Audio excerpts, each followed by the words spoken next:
शुक्रिया रमेश जी, आपकी उदारता के लिए। मंच पर उपस्थित भाई रतनलाल जी, प्रोफेसर शक्ति कुमार जी, डॉक्टर उमाकांत जी और यहाँ उपस्थित सभी गणमान्य साथियों,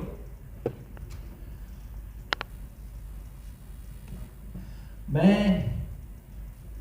दलित समाज की दुर्दशा कल, आज और कल पे नहीं बोलूँगा,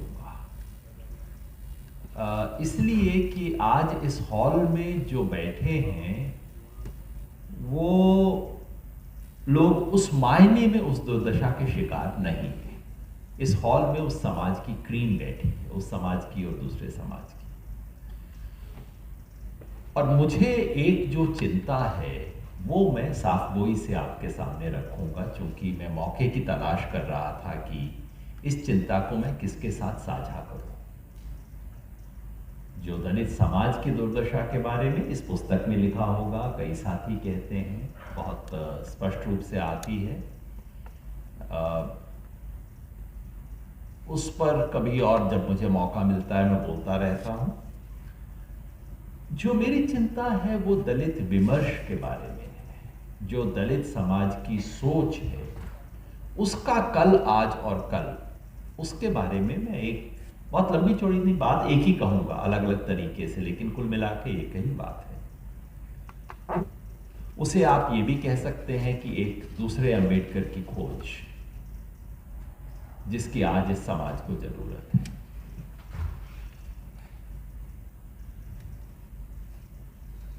जब दलित कल चिंतन के कल, आज और कल की मैं बात करता हूं तो मैं बहुत पुराने इतिहास से शुरू नहीं करता, मैं तो अपने जीवन की बात कर रहा हूं। 1980 में मैं जेएनयू में पढ़ता था। भारतीय राजनीतिक चिंतन पे कोर्स होता था। उस कोर्स में बाबा साहब अंबेडकर का जिक्र नहीं था, क्योंकि उसे पढ़ाने लायक विषय नहीं माना जाता था। जाति के सवाल पर भारतीय राजनीति के जो कोर्सेज थे उसमें जिक्र किया जाता था, लेकिन जिस तरह उमाकांत भाई ने इशारा किया, हमें समझा दिया जाता था कि जाति दरअसल वर्ग का ही एक दूसरा नाम है। Caste is class, class is caste, so let us focus on class. ये हमें ब्रॉडली बताया जाता था उस जमाने में। उस जमाने में जाति के सवाल पर बात करना अपने आप में साहस का विषय होता था।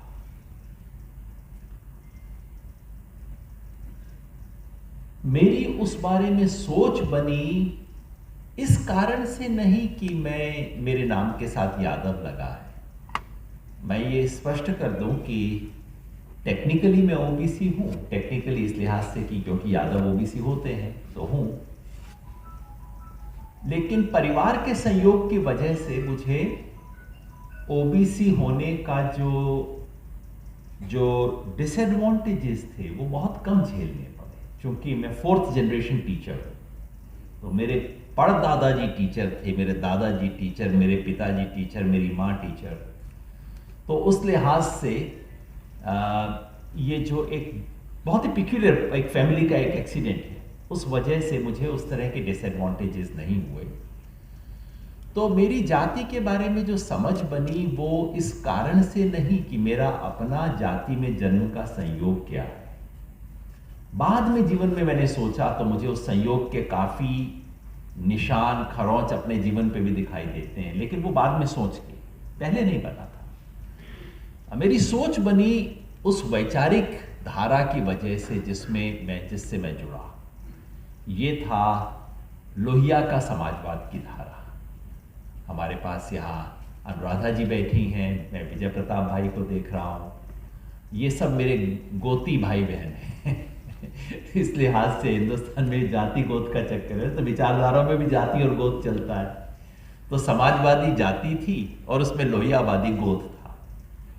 तो उस संस्कार की वजह से जाति के बारे में हम सब लोगों की समझ बनी 80 के दशक में कि जाति कोई पुरानी बात नहीं है, आज के हिंदुस्तान की एक प्रमुख हकीकत है जाति। ये सोच हमारी न जेएनयू से बनी, न सोशल साइंस से बनी, ना व्यक्तिगत अनुभव से मेरी बनी, ये शुद्ध राजनीतिक संस्कार से बनी।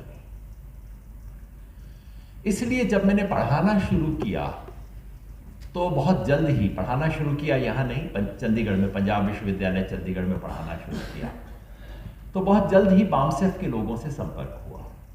उस जमाने में बामसेफ एक होती थी, आज तो 36 हो गई हैं, पता नहीं लगता कौन किस फैक्शन में है। उस जमाने में एक बामसेफ होती थी, और 1987 से 91-92 तक, 90 तक जब मंडल पे खूब बहस हुई, तब मैं उस जमानों में बामसेफ की बहुत मीटिंग्स में जाता था, एड्रेस भी करता था।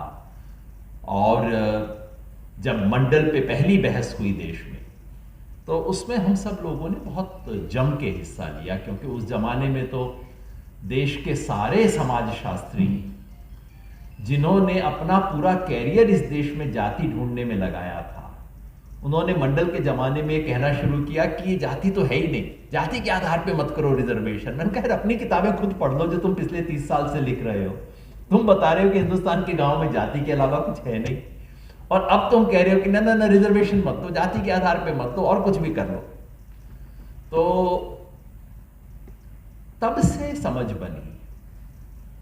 तो एक वो दौर था 80 के दशक का जो मैं मानता हूं।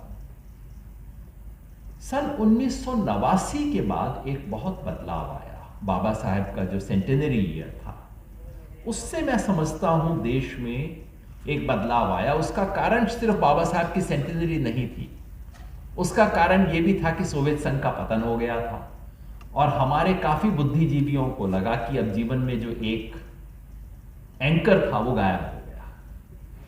तो बहुत सारे बुद्धिजीवियों को मैंने देखा, प्रगतिशील बुद्धिजीवियों को, कि वो एक खास तरह के लेफ्ट को छोड़कर अब वो बाबा साहब को भी गंभीरता से लेने को तैयार हो गई। ये 89 के बाद मैंने अपनी आंखों के सामने सब बदलाव देखे।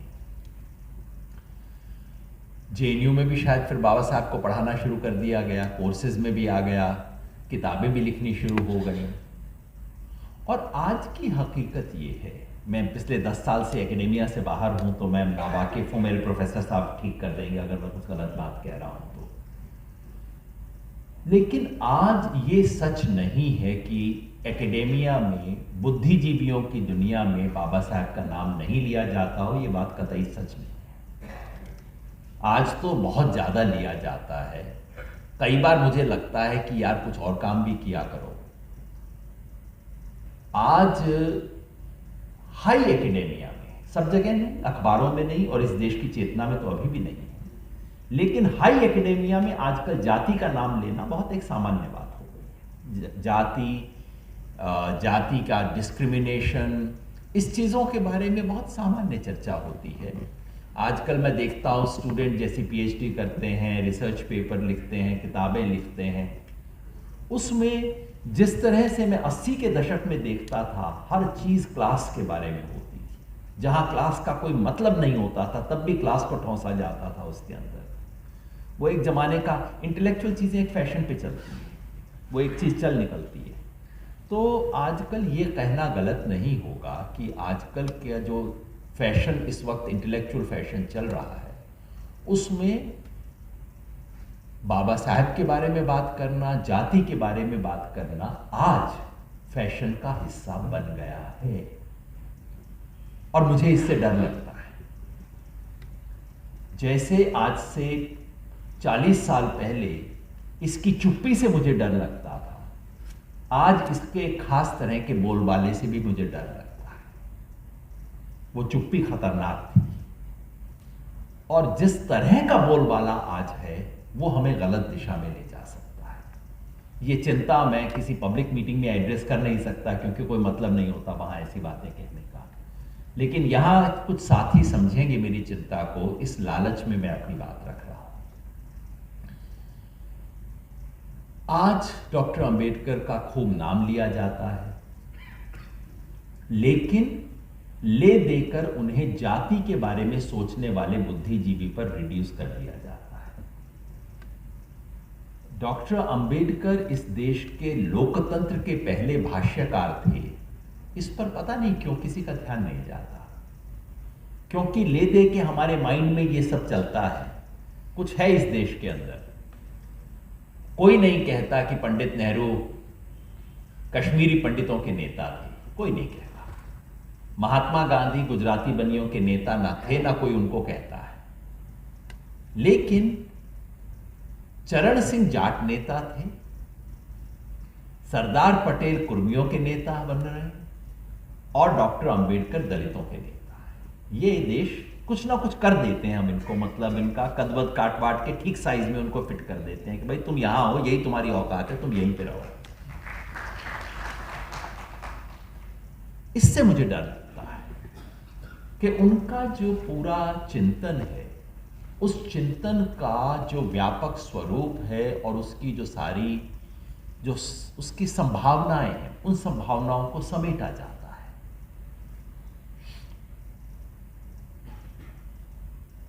मुझे इस बात की भी चिंता है कि बाबा साहब की जिंदगी में जो किसी भी पॉलिटिकल एक्टर कोई भी अपना जीवन जीता है, तो जीवन में उस जमाने में झगड़े भी होते हैं। अगर आपने राजनीति गंभीर की होगी तो झगड़े भी होंगे, प्रेम भी होंगे, टूटन भी होंगी, सब चीजें किसी राजनीतिक कैरियर में होती हैं। मुझे इस बात की चिंता होती है कि बाबा साहब की जिंदगी में जो झगड़े थे, उन सब झगड़ों का बोझ अब हम 100 साल बाद भी लिए ढोते रहते हैं। मुझे उसकी जरूरत नहीं महसूस होती। आज की बातचीत में भी पुणे पैक्ट का जिक्र आया, कई बार आया, और वो एक एपिसोड है जिसको भुलाया नहीं जा सकता। उसको कैसे इंटरप्रेट करें वो हमारे हाथ में आज है। मैं अपनी बात को गांधीवाद और मार्क्सवाद के साथ क्या हुआ उससे इलस्ट्रेट करना चाहता हूं। मार्क्स का विचार था, 19वीं सदी में मार्क्स एक चिंतक थे, महत्वपूर्ण चिंतक थे, लेकिन जब तक सोवियत संघ उसके आधार पे बना नहीं और लेनिन ने मार्क्स के विचार को बिल्कुल एक नए स्वरूप में नहीं रखा, नहीं तो मार्क्स बस एक छोटी सी कहीं इतिहास की किताबों में दब के रह जाता। तो कोई मार्क्स को बहुत गंभीर, शायद कुछ इकोनॉमिक्स और फिलॉसफी वाले लोग मार्क्स को पढ़ते और कोई ना पढ़ता मार्क्स। लेनिन ने नई जान दी, लेनिन ने नई जान दी, नए स्वरूप से दिया। मैं उसका प्रशंसक कतई नहीं हूं, मुझे लगता है लेनिन ने कई मायनों में मार्क्स के विचार को खत्म कर दिया, लेकिन जो भी हो उसको उन्होंने एक नई जान दी, आगे बढ़ाया। फिर उसके बाद जब उस पर सोवियत संघ का पूरा साम्राज्य खड़ा हो गया, तो यूरोप के कई मार्क्सिस्ट लोगों ने उस साम्राज्य के विरुद्ध विद्रोह करते हुए मार्क्स के विचार को नई दिशा दी, न्यू लेफ्ट बना। यानी कि हर विचार अपने स्टार्टिंग पॉइंट से अलग होके उससे आगे बढ़ते हैं। जो आगे नहीं बढ़ते हैं वो खत्म हो जाते हैं। उसके लिए गांधी विचार देखिए, गांधीवादियों ने इस देश में क्या किया।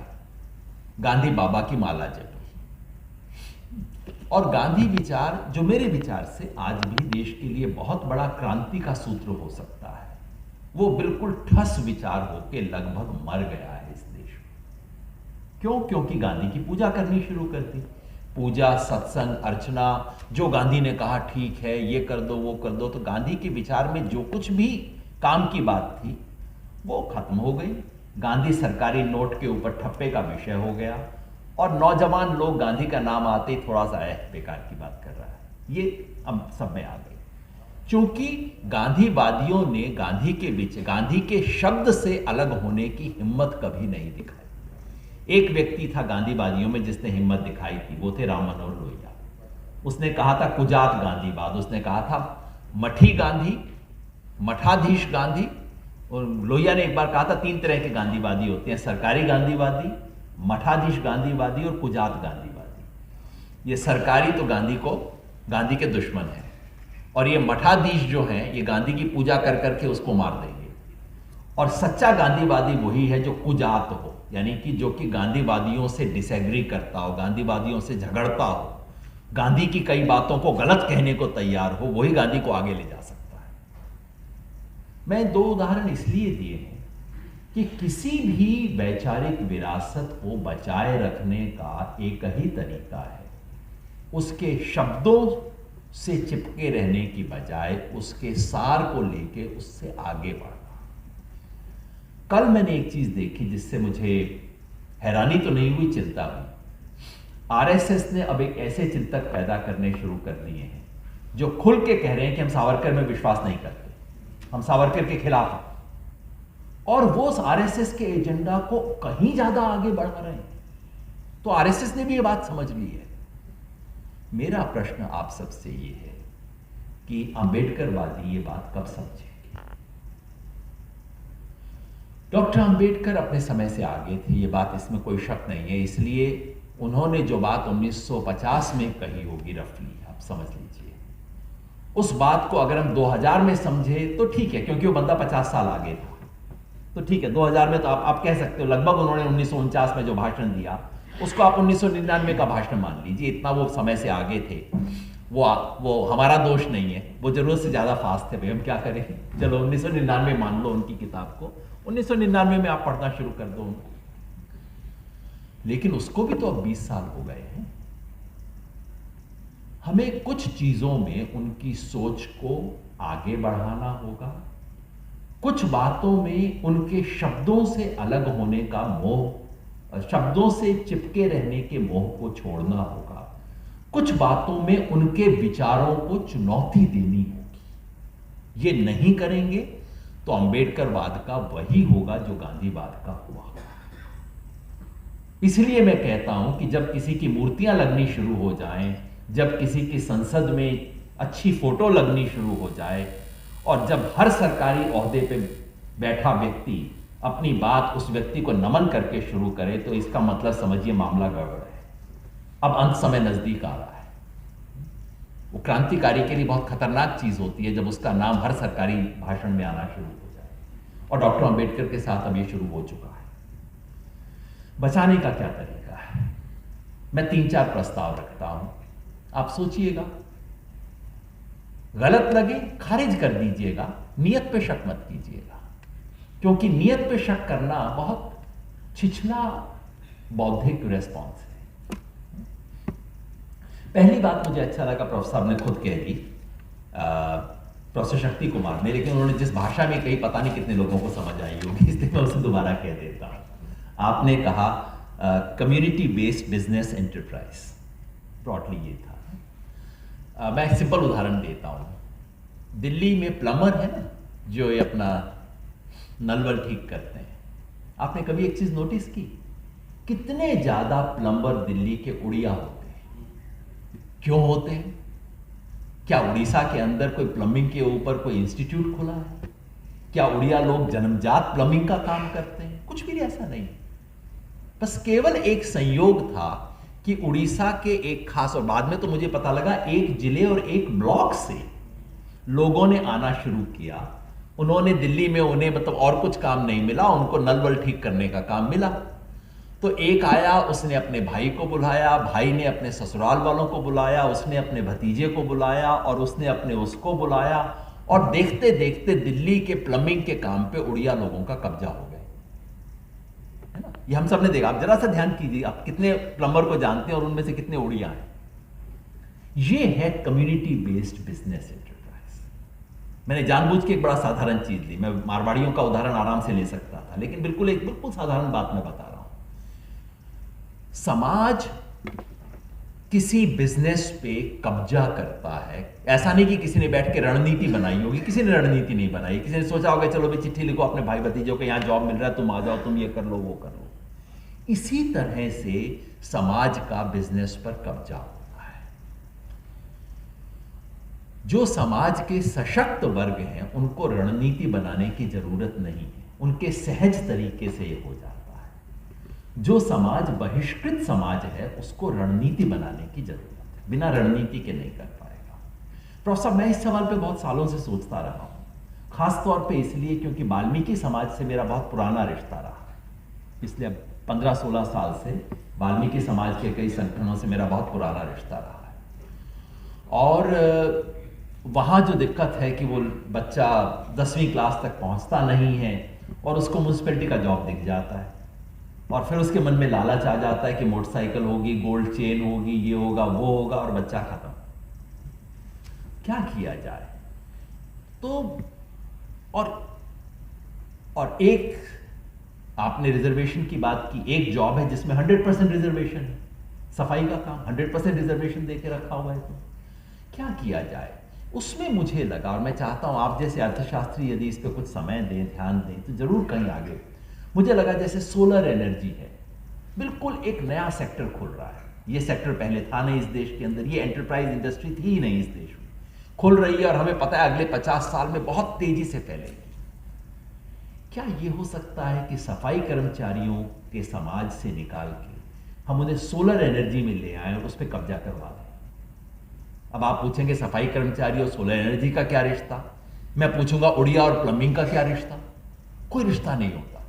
बस एक जमाने में शुरू हो जाता है तो कम्युनिटी कैप्चर होना शुरू हो जाता है। वो अपने भतीजे को ले आएगा, भांजे को ले आएगा, इत्यादि इत्यादि। ऐसा कोई क्लीन ऑक्यूपेशन, उस स्टिग्मा को खत्म करने के लिए, जो स्टिग्मा एसोसिएटेड है, तो उसके लिए आप कोई क्लीन ऑक्यूपेशन सोचें और उस पे अगर शुरू में एक कोई पुश मिल सके, और वो पुश पॉलिटिक्स से आएगा, वो पुश सरकार से आएगा, उसके लिए पैसा सरकार से शुरू, लेकिन अगर कोई ऐसा पुश मिल जाए तो बहुत तेजी से आगे। मैंने सिर्फ एक उदाहरण इसलिए लिया कि इकोनॉमी के बारे में सोचना है तो अब हमें इन चीजों के बारे में सोचना है। मुझे बहुत अच्छा लगा कि आपने उसका जिक्र किया। राजनीति के बारे में हम सोचते हैं, हमारी सोच कई चीजों में सीमित हो जाती है। मैं देखता हूं एक पार्टी चूंकि अपने आप को दलित समाज की पार्टी के रूप में प्रोजेक्ट करती रही और उससे फायदा हुआ भी, तो अब उसकी अच्छाई और बुराई दोनों के साथ हम लिपट जाते हैं।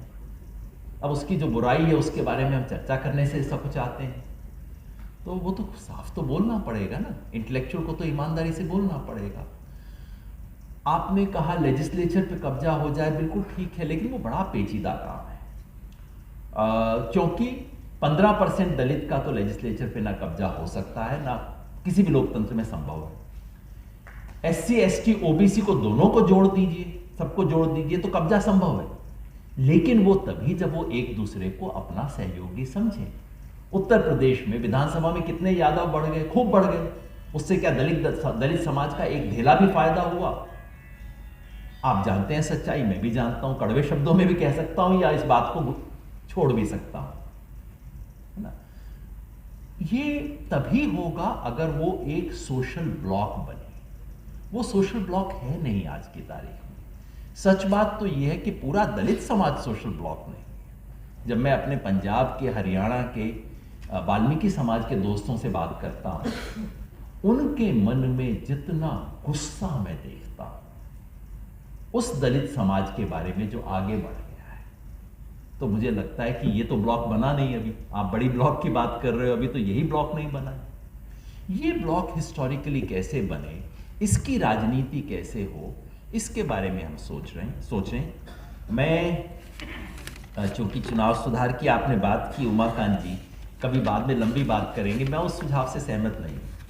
ये जो सेपरेट इलेक्टोरेट वाली चीज से, इसलिए नहीं कि वो जो गांधी ने तर्क दिए थे वो सब, उसकी आज कोई महत्व नहीं है, इसलिए कि अगर 15% लोग अपने वोट डालकर अपने प्रतिनिधियों को चुनना शुरू कर देंगे तो बाकी 85% का उनसे स्टेक 0 हो जाएगा, और बाकी 85 खुलकर संसद में वो एंटी दलित बात करेंगे जो आज वो करने से डरते हैं।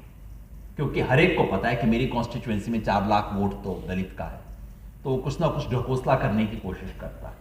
वो ढकोसला खत्म हो जाएगा जिस दिन आपने सिस्टम कर दिया। तो थोड़ा मतलब मैं कह रहा हूं इस पर लंबी बात करने की जरूरत है कि क्या राजनीतिक रणनीति बहुत पेचीदा सवाल है, इस पर बात करने की जरूरत है।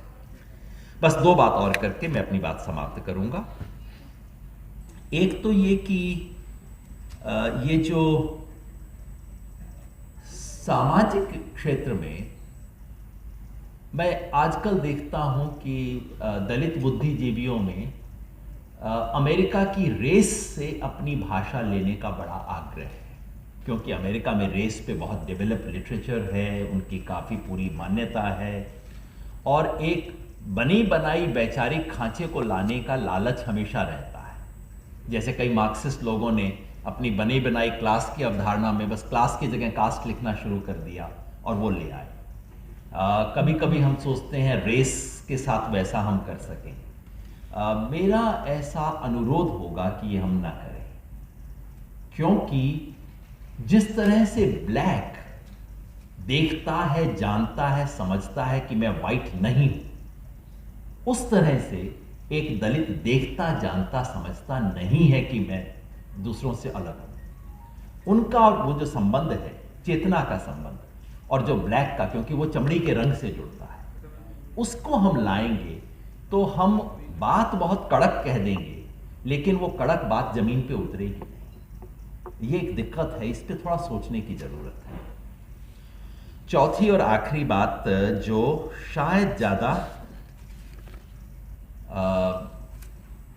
सुग्राह्य ना हो, शायद अच्छी ना लगे, अटपटी लगे, लेकिन जैसा मैंने कहा, आज क्योंकि लालच है मेरे मन में वो बात ईमानदारी से करने का, ऐसे वर्ग के सामने जो मुझे रोज रोज मिलता नहीं है बात करने का, आप जैसे पढ़े लिखे लोगों से जो देश के बहिष्कृत समाज से आए हैं अधिकांश, उनसे बातचीत करने का सुयोग रोज रोज नहीं मिलता है। आपने भी उपलब्ध करवाया, इसलिए मैं ये बातें वो कह पा रहा हूँ जो सामान्यतः पब्लिक मीटिंग में या टीवी पे मैं नहीं कहूँगा, क्योंकि वहाँ एक जिम्मेवारी बनती है, आप जो अन्याय हो रहा है उसके बारे में बोलो उस वक्त, ये बाकी बारीक बातें करने का अवसर वहाँ पे नहीं रहता है।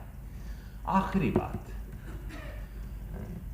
डॉक्टर साहब ने, डॉक्टर अंबेडकर ने जो हिंदू धर्म को रिजेक्ट किया और हिंदू धर्म और परंपरा के बारे में उनके जो विचार थे वो उस वक्त बेहद जरूरी थे, क्योंकि वो किए बिना आप उस हेजेमनी में, उस सर्वव्यापक सत्ता में छेद नहीं कर सकते थे जिसकी बेहद जरूरत थी उस वक्त पांव रखने के लिए। लेकिन उनके मुहावरे को बार बार बार बार दोहरा के अब हम शायद उनके साथ अन्याय कर रहे हैं। दो रास्ते हैं। हिंदू समाज में जो कुछ जाति व्यवस्था और जाति अन्याय और शोषण हुआ उसे स्वीकार करने का तो सवाल ही नहीं होता। उसका विरोध करने के दो रास्ते हमारे पास हैं। एक रास्ता है, हम कहें कि ये सारे जातिगत विभेद जो हैं वो हिंदू धर्म और उसकी धार्मिक मान्यताओं के कारण हैं, इसलिए एक ही रास्ता है कि आप हिंदू धर्म, धार्मिक मान्यता, धार्मिक ग्रंथ, धार्मिक परंपरा सबको थोक में रिजेक्ट कर दीजिए। ये रास्ता डॉक्टर साहब ने अपनाया, बहुत सोच के अपनाया, 15 साल सोचा इस सवाल पे, फिर उसके बाद उन्होंने रास्ता अपनाया।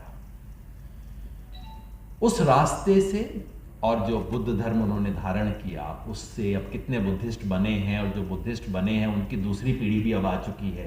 अब हम थोड़ा ध्यान से उस रास्ते का मूल्यांकन कर सकते हैं। एक दूसरा रास्ता था जो उस वक्त डॉक्टर साहब ने नहीं अपनाया, लेकिन वो रास्ता था और आज भी है। वो ये है कि जिसे हिंदू धर्म कहा जाता है, महासागर है। फॉर्चुनेटली इसकी कोई एक टेक्स्ट नहीं है, कोई एक इसका वो नहीं है, चर्च नहीं है, ये सब नहीं है, महासागर टाइप सा है। इसमें हम प्रति संस्कृति का निर्माण करें, इसमें हम प्रति सत्ता का निर्माण करें, इसमें से हम इसके अन्याय को खारिज करने के सूत्र निकालें। डॉक्टर साहब ने सब कुछ करके ऑन बैलेंस फैसला किया कि नहीं, ये अच्छा रास्ता नहीं है, दूसरा रास्ता बेहतर है। आज पिछले 30 साल से, 1992 से इस देश में क्या हो रहा है हम सब देख रहे हैं। पिछले साल से इस देश की सत्ता का क्या स्वरूप है हम देख रहे हैं। और वो सत्ता यूं ही नहीं आ गई है, वो सत्ता इसलिए आई है क्योंकि इस देश में विचार कुछ आए हैं, कुछ विचारों का परिवर्तन आया है। मैं चाहता हूं कि उसके परिप्रेक्ष्य में हम उस रणनीति को दोबारा विचार करें और देखें। ये बात मेरे मित्र D.R. नागराज बहुत कहा करते थे, प्रोफेसर D.R. नागराज, जो जरूर उनको पता नहीं क्यों हिंदी में उनकी बातें हम कम पढ़ पाते हैं, कन्नड़ में और अंग्रेजी में उन्होंने लिखा था। और मेरे विचार से अगर दलित बहुजन समाज के सबसे बड़े बुद्धिजीवी इस देश में हुए तो D.R. नागराज थे। D.R. नागराज बार बार कहते थे कि दलित समाज की अपना गौरवमय इतिहास, उसके अपने सांस्कृतिक रिसोर्सेस, हमें उसकी तरफ पीठ नहीं मोड़नी है, हमें वो सांस्कृतिक रिसोर्सेज ढूंढने हैं इस परंपरा से, और उनसे अपने औजार बनाने हैं जिनसे हम लड़ेंगे। अभी मैं सिर्फ सूत्र स्वरूप इस बात को कह रहा हूं, चूंकि मैं जानता हूं इस बात पे बहुत अलग राय होगी अपने गांधीवादी दोस्तों के बीच, और मैं तो गांधीवादियों को दोस्त मानता हूं, उनके बीच जब मैं गांधी जी के कई विचारों के खिलाफ बात करता हूं तो उन्हें बहुत चिढ़ होती है, कई बार बहुत बुरा भी मान जाते हैं। अब मान जाते थे, अब तो बचे ही बहुत कम है, मान जाते थे। इस तरह से ये जोखिम जरूर है कि ऐसी बात कहने से काफ़ी दोस्तों को लगेगा कि अरे ये क्या बात कर दी, और इस देश में लेबल लगाना तो सबसे आसान काम होता है। मैं उम्मीद करूंगा कि हम उस लालच से बच के और अगली पीढ़ी की बात सोचेंगे। रतन लाल जी ने एक बहुत महत्वपूर्ण बात कही और मुझे अच्छा लगा कि आपने सारी बात का फोकस केवल उस पर रखा। वो ये कि हम जहां पहुंचे हैं, जिस पौधे ने हमें पहुंचाया है जहां हम पहुंचे हैं, क्या हम उस पौधे को सींचना चाहते हैं कि नहीं सींचना चाहते? हम सब अपने अपने पर्सनल कैरियर, अपना परिवार, अपने बच्चे इसको कर रहे हैं। क्या हमें चिंता है कि एक दूसरा अंबेडकर कैसे आएगा? उसके लिए हम क्या कर रहे हैं? हम सब कुछ कर सकते हैं। जैसे मैंने कहा, वो दलित, वो जो बिल्कुल शोषित, पीड़ित, दुर्दशा वाला दलित समाज इस सुंदर हॉल के अंदर नहीं है। इस सब में वो हैं जिनको पता है शाम को घर जाएंगे, खाना मिलेगा आराम से। हम सब, जिसको पता है कि आज शाम को खाना मिल जाएगा, वो कुछ जरूर कर सकता है अपनी जेब में हाथ डाल के। वो कुछ समय जरूर निकाल सकता है, वो एक बच्चे को जरूर सपोर्ट कर सकता है, वो किसी की फीस जरूर दे सकता है, वो आजकल तो व्हाट्सएप पे दुनिया चल रही है, वो अपने गांव के बच्चे को व्हाट्सएप पे 1 घंटा के लिए जरूर ट्यूशन दे सकता है। हम सब कुछ ना कुछ कर सकते हैं। आज जो चुनौती है वो इस समाज को केवल अपने वकील पैदा नहीं करने हैं। समाज के इंटेलेक्चुअल डेवलपमेंट में पहली स्टेज में आप योद्धा पैदा करते हैं, दूसरी स्टेज में वकील पैदा करते हैं, तीसरी स्टेज में जज पैदा करते हैं जो कहता है कि नहीं, मैं किसी का वकील नहीं हूं, मैं सच्चाई की बात करने आया हूं। इस समाज ने योद्धा पैदा किए, वकील पैदा किए। डॉक्टर अंबेडकर एकमात्र जज थे जो पैदा हुए जिन्होंने सिर्फ दलित समाज के लिए नहीं बोला, उन्होंने इस देश को बेहतर बनाने के लिए बोला। डॉक्टर अंबेडकर बार बार बोलते थे, वो कहते थे कि ये समाज सड़ गया है जाति व्यवस्था की वजह से, और मैं इस समाज को बचाना चाहता हूं, मैं फ्रेटर्निटी बचाना चाहता हूं इस देश की। ये उनकी प्रिंसिपल चिंता थी। क्या ये समाज कोई दूसरा जज पैदा करेगा? ये हमारी सबसे बड़ी चुनौती है। एक मायने में दलित समाज प्रिविलेज्ड है कि आपके पास अंबेडकर है। ओबीसी के पास तो अपना अंबेडकर भी नहीं है आज तक। सच बात है, उनके पास आज तक अंबेडकर भी नहीं है। फुले को अपनाएंगे नहीं तो यही जी, मतलब फुले की बात को, आज के सदियों, अंबेडकर की बात को, 20वीं सदी की बात को 20वीं सदी के संदर्भ में सीखना आसान था। फुले की बात को अब 21वीं सदी में लाने के लिए भी आपको एक नया फुले चाहिए, वो नहीं है। तो क्या हम एक नया अंबेडकर या 100 नए अंबेडकर पैदा करेंगे? याद रखिए, 100 नए अंबेडकर तभी पैदा होंगे जब उन सब ने अंबेडकर पढ़ा हो, लेकिन वो अंबेडकर के शब्दों से बंधे नहीं। हम सब ये कोशिश कर सकेंगे, इस कामना के साथ बहुत बहुत धन्यवाद। उनके भाषण में दिखाई दी, उनके वक्तव्य में दिखाई दी दूसरे अंबेडकर की खोज, अंबेडकरी विमर्श की बात। और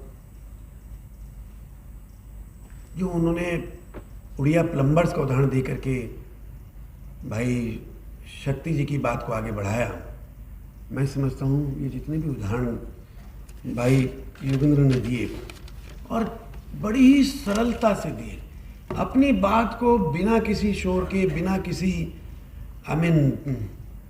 उसके जो व्यक्ति के, मैं समझता हूँ भाई योगेंद्र के पास ये गॉड गिफ्टेड क्वालिटी है। और मैं तो उम्मीद करूँगा कि भाई योगेंद्र के ये जो गुण हैं कुछ हमारे अंदर भी आ जाएं तो कुछ शायद अम्बेडकर पैदा होने के प्रक्रिया शुरू हो जाए। और बहुत ही मुद्दे की बात जो कही कि अम्बेडकर को समझो, चिपको नहीं, क्यों बिना समझे बिना विमर्श करे हम अम्बेडकर की विचारधारा भी चल नहीं सकते। समय कम रहा और मैं तो धन्यवाद क्या करूं, मैं तो बस एक ही इल्तिजा करूंगा धन्यवाद देने के क्रम में भाई योगेंद्र का कि अगर हम दोबारा ऐसा कोई कार्यक्रम, और हम करते रहते हैं, अगर का प्रश्न ही नहीं है, तो मैं एक ही इल्तिजा करूंगा कि वो अगले कार्यक्रम में जब भी हम उनको निमंत्रित करें वो आएँ और हमसे मुखातिब हों और अपना जो अनुभव है, जो उनका ज्ञान है, जो फील्ड में है, जो शायद हमारे पास नहीं है। दो प्रकार के ज्ञाता होते हैं, एक तो किताबी ज्ञाता होता है, एक किताबी ज्ञाता है उसको उस अनुभव को फील्ड के अंदर लेकर के जाता है। मुझे लगता है कि शायद भाई योगेंद्र जी की बात को सुनने के बाद हम लोगों को किताबी ज्ञान के साथ साथ फील्ड में ले जाने का जो है ना हमको हौसला मिलेगा, हमको प्रोत्साहन मिलेगा। और मेरी अगली बार पुनः आने की इल्तिजा पे भाई योगेंद्र ने से रिलाया है, मैं उसके लिए भी मैं शुक्रिया अदा करता चाहता हूँ। और साथियों धीरे धीरे हम कार्यक्रम के समापन की ओर जा रहे हैं और इसी क्रम में मैं वक्ताओं को मैं सुनिश्चित करना चाहूँगा कि समय बिल्कुल अब कार्यक्रम के हम अंत में हैं, बस इस कार्यक्रम की जो भी भूमिका थी या जो भी कोई प्रक्रिया थी उसमें एक चीज़ और बाकी रही है, उसको वो है दरअसल में परिचर्चा जो दलित दुर्दशा और व्यथा कल आज और कल। यहाँ बहुत सारे दलित बुद्धिजीवी बैठे हैं जिन्होंने अपने विचारों को दलितों के मुद्दों के कॉन्टेक्स्ट में, पास्ट के कॉन्टेक्स्ट में कम, फ्यूचर के कॉन्टेक्स्ट में अपने उनको उतारा है। उन सभी विचारों को हमने इसी टाइटल से एक पुस्तक के रूप में हमने पेश किया है। तो मैं भाई योगेंद्र जी से और बाकी जो तमाम साथी बैठे हैं उनसे मैं इल्तिजा करूंगा कि वो हमारी जो छोटी सी जो पुस्तक है उसका विमोचन करें, लोकार्पण करें और जिससे कि वो ज़्यादा से ज़्यादा लोगों की पहुंच में आए।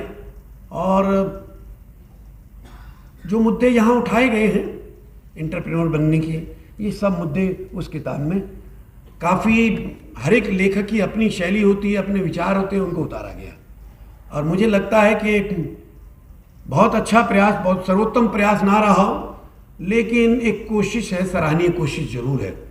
और यहाँ जो मंच पे जो ज्ञाता बैठे हैं, विद्वान बैठे हैं, उनसे बस यही अनुरोध होगा कि इस पुस्तक का अगर कभी समय मिले अवलोकन करें और हमें अपने सुझाव या जो भी आलोचना, बिकॉज आलोचना में ही बहुत कुछ छुपा होता है, आलोचना, समालोचना और सुझाव तीनों का हम हृदय से स्वागत करेंगे। हम उसके लिए ओपन हैं, क्योंकि मुझे लगता है कि ऐसे विद्वान लोगों की आलोचना में मार्गदर्शन छुपा होता है। और मैं खुद और मेरे तमाम साथी यहाँ जो बैठे हैं वो और दलित समाज उस मार्गदर्शन का मुंतज़िर है, क्योंकि मार्गदर्शन नहीं होने की वजह से हम, जैसे योगेंद्र भाई ने बताया कि अभी भी हम जूझ रहे हैं उन्हीं चिर परिचित मुद्दों के ऊपर। इन्हीं शब्दों के साथ मैं भाई योगेंद्र का हृदय से आभार व्यक्त करता हूँ।